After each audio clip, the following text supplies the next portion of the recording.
Good morning, students. Today we will start with our new lesson of development biology, that is the development of human.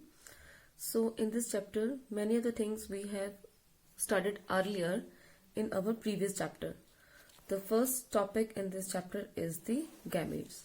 So, we have studied the gametes of human in detail earlier. For example, this is the diagram showing the sperm of the human male. So we have studied it earlier also in case of the chapter, that is the gametogenesis, that the human sperm that consists of three parts, that is the head, middle piece and the tail, and the different structures which is present in case of the human male. Then is the human ovum. We have also studied this in detail in case of our chapter, that is gametogenesis, that what different layers are present in case of the human ovum. ठीक है, उसके बाद आता है बेटा next topic is your copulation and the fertilization. So this is also clear to us that how the copulation and the fertilization, what are the different steps. ठीक है, जो भी steps आएंगे जिसमें कि copulation, how the copulation that takes place, then how the capacitation of the sperm, that is the how the physiological maturation of the sperms that takes place. Next is the how the fertilization takes place. ये सारी की सारी चीजें हमने बेटा lessons जो भी पहले हमारे आए हैं वो हर एक लेसन में अलग अलग पढ़ लिया हुआ है. फर्टिलाइजेशन पूरा प्रॉपर हमने देखा है, how the sperm that penetrate, how the acrosome reaction that take place, acrosome reaction होता है किस तरह से आपका, उसके बाद कॉर्टिकल रिएक्शन होता है, and how the block to polyspermy that takes place. ये सारी चीजें हमने जब ये चैप्टर्स रिस्पेक्टिव चैप्टर्स आए थे तो हमने पहले ही डिटेल में कर लिया है, क्योंकि ह्यूमन और फ्रॉग का ही हमारे सिलेबस में है. ठीक है, तो ये चीजें हम दोबारा जो है वो नहीं करेंगे. तो देख रहे हैं आप, ये वही चीजें दी गई हैं. This is the diagram showing the amphimixis in case of the human in which no synkaryon is formed. ऐसा कोई स्ट्रक्चर नहीं बनता है कि दोनों के दोनों क्रोमोसोम्स जो है मिक्स हो और एक सिंगल न्यूक्लियस के अंदर आए, but the chromosomes of the two parents, that is the male and the female, they come to lie along each side on a single metaphyseal plate, जहां पर फिर बाद में जो है वो आपका अल्टीमेटली जो है इसके बाद नेक्स्ट आपकी क्लीवेज स्टार्ट हो जाएगी. ठीक है, तो एक सिंगल स्ट्रक्चर सिनकैरियन जो है जैसे कि आपका बाकिया में बनता है, जिसमें कि एक न्यूक्लियस के अंदर दोनों पेरेंट्स के क्रोमोसोम आ जाएंगे, वो नहीं बनेगा. ठीक है, ये सिनकैरियन जो है वो इस तरह से बन रहा है कि जिसमें कि आपको मेटाफिजिकल प्लेट्स पे दोनों के क्रोमोसोम्स जो है वो नजर आ रहे हैं. ठीक है, तो ये भी हमने अच्छे से पढ़ लिया. What is the significance of fertilisation, which this is also clear to us. How the block to polyspermy, that the different sperms may not enter into the ovum after the entry of the first sperm. This we have also done in case of the cortical reaction in human. Next is the cleavage and blastulation. So how that cleavage that take place, ये भी हमने पढ़ लिया है पहले कि human की case में जो है वो आपका मोरुला जो है वो बन जाता है, और मोरुला बनने के बाद जो है वो आपका ब्लास्टुला बनेगा. The blastula is called as the blastocyst, having a layer of cells on the outer side which we call it as the trophoblast, and the other cells are arranged on the one side of the trophoblast called as the embryonic knob. So you all know that this embryonic knob will further form the embryo. इसी embryonic knob से जो है हमारा further जो है वो embryo बनेगा. बाकी जो हमारा trophoblast है, it serves for the nutrition of the embryo. ठीक है, तो ये जो है वो आपकी न्यूट्रिशन में मदद करेगी. It will not form the embryo. Now next is the implantation. ठीक, इम्प्लांटेशन क्या होती है कि जो हमारा ये ब्लास्टोसिस्ट बन गया है, आप जानते हैं फर्टिलाइजेशन जो है जब वो हो जाती है उसके बाद फर्टिलाइजेशन का जायगोट बन जाता है. Zygote that moves towards the uterus, towards the cavity of the uterus, because the fertilization that takes place in the fallopian tube and the zygote so form. और जाइगोट में जब क्लीवेज हो जाती है, ये सारी स्टेजेस हमारी आ जाती हैं, तो ये जो ब्लास्टोसिस्ट है ये जाके आपके यूट्रस में इम्प्लांट होता है. ठीक है, अटैच होता है यूट्रस की एंडोमेट्रियम के साथ, जहां पर जाके इसकी फर्दर डेवलपमेंट जो है वो यूट्रस में होगी. तो ये जो प्रोसेस ऑफ इम्प्लांटेशन है ये हमें आगे अलग से चैप्टर है, that how the implantation that take takes place, तो ये हम वहां पढ़ेंगे. सो इम्प्लांटेशन के बाद जो हमारा नेक्स्ट स्टेप है दैट इज द गैस्ट्रुलेशन, यानी कि ब्लास्टुला के बाद क्या बनता है. ब्लास्टुला के बाकी जो भी हमने एनिमल्स अभी पहले पढ़े हैं उसमें हमने देखा है कि ब्लास्टुला के बाद क्या बनता है, गैस्ट्रुला बनता है. ठीक है, लेकिन जो प्लेसेंटल मैमल्स हैं where the intrauterine development that takes place, क्योंकि जो ओवम होता है उसमें बहुत ही कम योग होता है, तो जो डेवलपमेंट होगी एम्ब्रियो की वो फीमेल बॉडी के अंदर ही होगी. तो वो फीमेल बॉडी के अंदर होने के लिए पहले उस जो एम्ब्रियो है, जो आपका ब्लास्टोसिस्ट है, उसको इम्प्लांट करना पड़ता है. तो इसको हम बाद में पढ़ेंगे. The next is the gastrulation. Now you all know what is gastrulation. Gastrulation is the process in which the 3 primary germ layers are formed, and the 3 primary germ layers are the ectoderm, endoderm and the mesoderm. And how it takes place? It takes place by the different morphogenetics movement. Different morphogenetic movements जो है ये भी हमने detail में पढ़ लिया था gastrulation वाले चैप्टर में, और मैंने कहा भी था कि this is a important question from the examination point of view. Now how the different layers are formed, now we will study it in detail. The first layer is the endoderm. So the how the endoderm is formed. अब ये देख रहे हैं आप, ये diagram हमारा, ये diagram कहाँ से आया है, इधर से. इधर इसके में नेक्स्ट स्टेप में क्या होगा, the outer most layer of the embryonic knob that start moving towards the lower side and ultimately it delaminate. Delaminate का मतलब होता है कि ये इससे जो है वो डिटैच हो जाती है. ठीक है, डीलैमिनेशन भी हमने पढ़ा हुआ है. डीलैमिनेशन कौन सी मॉर्फोजेनेटिक मूवमेंट होती है. Delamination is the morphogenetic movement in which a group of cells that detaches from the another group of cells. So this outermost layer or the lowest most layer will detach from the other cells of the embryonic knob, और ये जो lower layer है ultimately यही आपका क्या बनाएगी, endoderm बनाएगी. ठीक है, और ये आगे हमारे एम्ब्रियोनिक नॉब के सेल्स, और ये सेल्स जो है द सेल्स जो आपके यूट्रस के साथ अटैच होंगे, these cells are called as the cells of Rauber. ये सेल्स जो है धीरे धीरे क्या होंगे, डिसइंटीग्रेट हो जाएंगे. Now look at the next diagram. ये हमारी एंडोडर्म जो है वो धीरे धीरे नीचे की ओर मूव कर गई है, और ये एक नई कैविटी जो है वो बनाएगी, and this cavity now is called as the gastrocoel. The gastrocoel is the cavity which will form the further gut of the animal और दी जो आपका एलिमेंट्री कनाल बाद में बनाएगी. ठीक है, पहले जो कैविटी होती है ब्लास्टुला की, we call it as the blastocoel, और उसके बाद जो नेक्स्ट कैविटी बनती है नई हमारी, उसको आर्केंटेरॉन या गैस्ट्रोसील बोलते हैं, which will form the future gut of the animal. ठीक है, और जो बाकी बचे हुए जो सेल्स हैं, ये एक लेयर तो नीचे आ गई, जो बाकी बचे हुए सेल्स हैं दे विल कंटिन्यू स्ट्रेचिंग. ये स्ट्रेच करना स्टार्ट कर देते हैं. इनकी स्ट्रेचिंग होने के बाद जो है ये जो ऊपर के सेल्स जो हमारे खत्म हो गए, सेल्स ऑफ रॉबर, ये इसकी जगह पर आ जाएंगे. They will occupy the space which is left by the cells of Rauber, and a structure like this is form in which the uppermost cells they get stretch, और ये पूरे का पूरे अपर सरफेस ऑक्यूपाई कर लेंगे. And now this structure so form on the upper side is called as the embryonic disc. This embryonic disc is actually students the structure which will form the future embryo. ठीक है, इसी से जो है वो ज्यादा फ्यूचर एम्ब्रियो के parts जो है वो बनेंगे. ये नीचे आ गया आपका एंडोडर्म का पार्ट, एम्ब्रियोनिक एंडोडर्म, जिसने क्या बनाया था, आपका गट बनाया था. ठीक है, और ये जो आपके अंदर की और जो एंडोडर्म है, ये एंडोडर्म के भी 2 पार्ट्स आ गए ना, ये सेल्स नीचे की ओर डिवाइड कर रहे हैं. जो ऊपर का पार्ट आ गया वो एम्ब्रियोनिक गट बनाएगा, और ये जो नीचे की और जो एंडोडर्म के पार्ट सेल्स हैं वो आपके बनाएंगे extra embryonic endoderm. Now this extra embryonic endoderm is what, ये एक्स्ट्रा एम्ब्रियोनिक एंडोडर्म जो है बेटा, ये बाद में चल के हमारी कुछ एम्ब्रियोनिक मेम्ब्रेन्स बनाएगा, एक्स्ट्रा एम्ब्रियोनिक मेम्ब्रेन्स बनाएगा, such as your yolk sac. अब ये एक्स्ट्रा एम्ब्रियोनिक मेम्ब्रेन्स क्या है, ये हम जब नेक्स्ट चैप्टर करेंगे दैट इज इम्प्लांटेशन, वहां पे देखेंगे. ठीक है, तो ये आपका स्ट्रक्चर बन गया, that is the how endoderm is formed.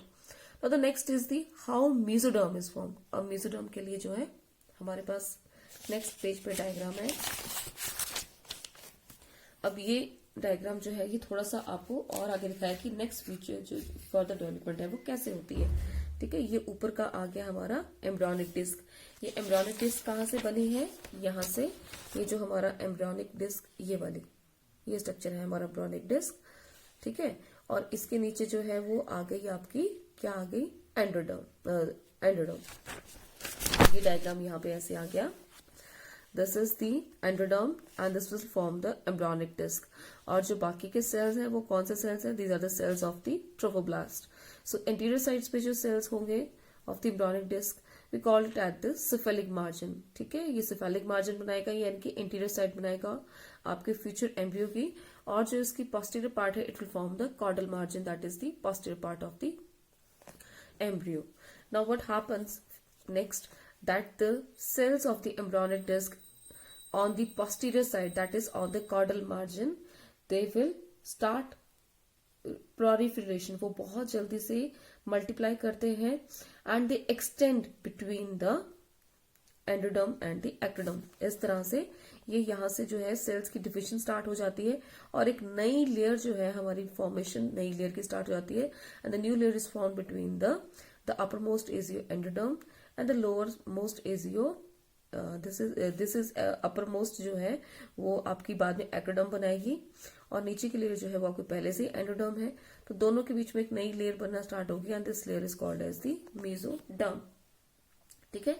So how the mesoderm is form, mesoderm is form by the proliferation of the cells and further the extension of the cells between the ectoderm and the endoderm. Now the last is the formation of the ectoderm.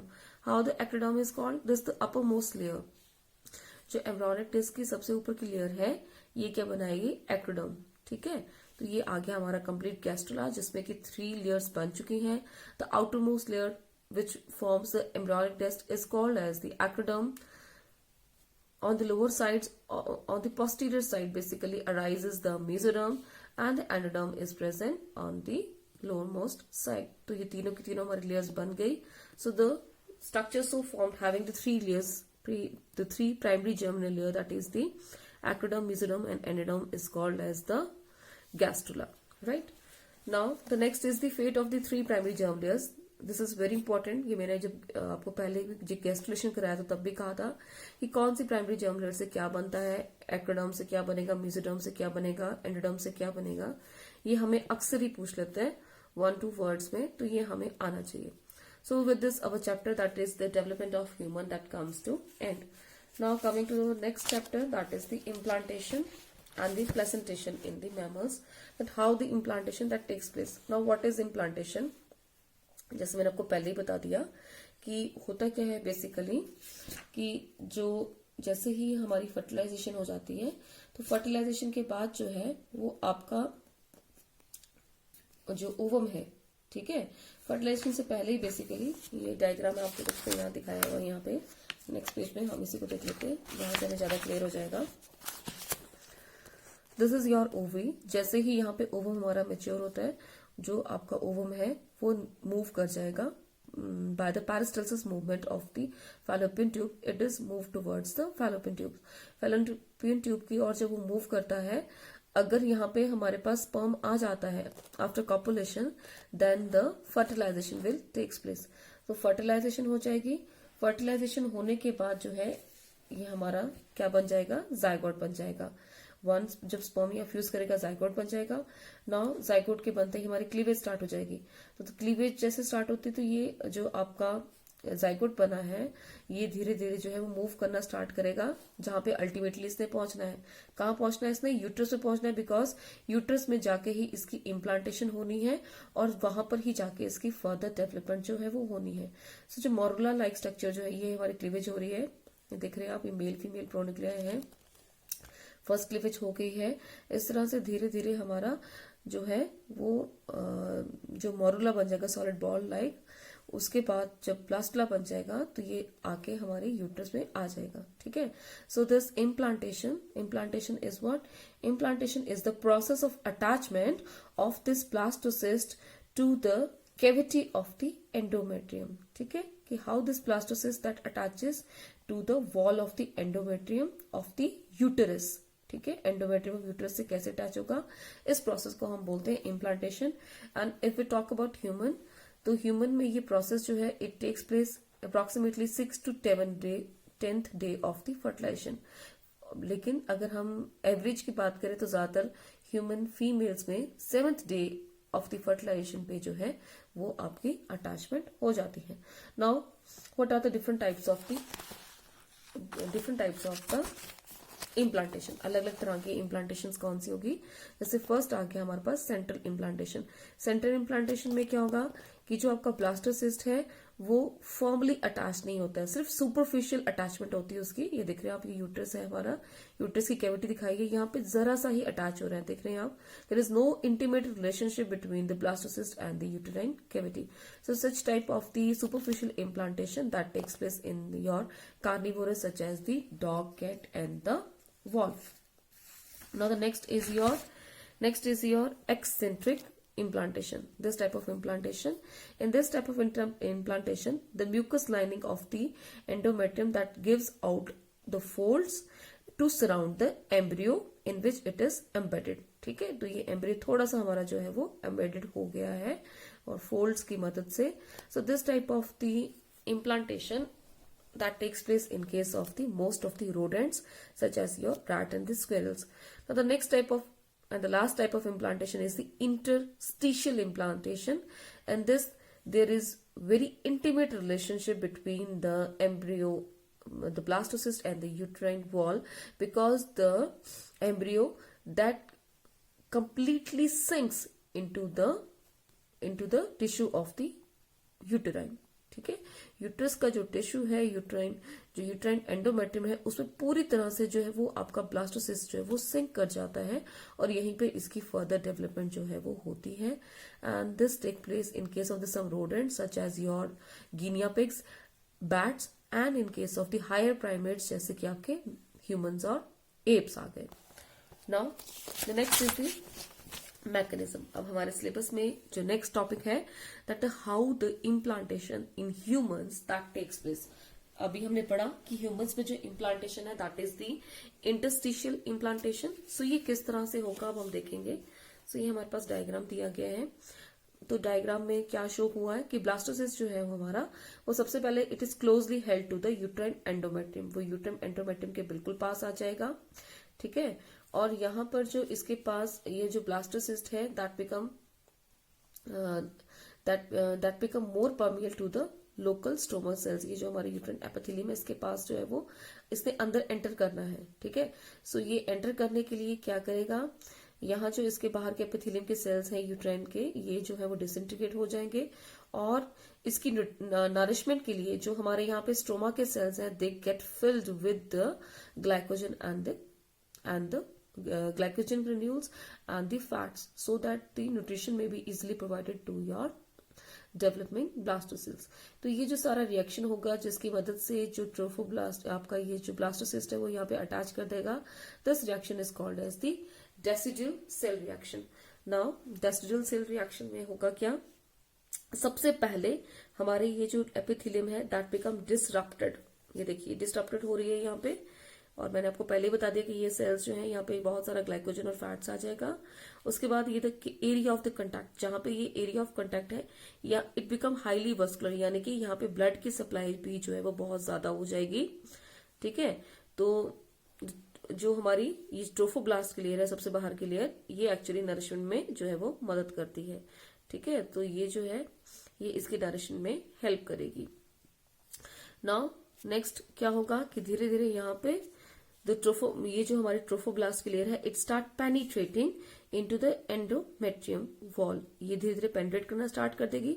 कैसे penetrate करेगी, by the cytolytic movement and the mechanical activity. Cytolytic means it will start breaking the cells of the uterus endometrium, यहाँ के sales को break करेगी यानी कि साइटोलाइटिक activity करेगी, और मैकेनिकल एक्टिविटी यानी कि यहाँ की ओर जो है वो पुश भी करेगी, जिसकी वजह से धीरे धीरे ब्लास्टोसिस्ट जो है वो अंदर की ओर एम्बेंड होना जो है वो स्टार्ट कर देता है। ठीक है, and it is the process is also aided by the some of the proteolytic enzyme which are released by the trophoblast.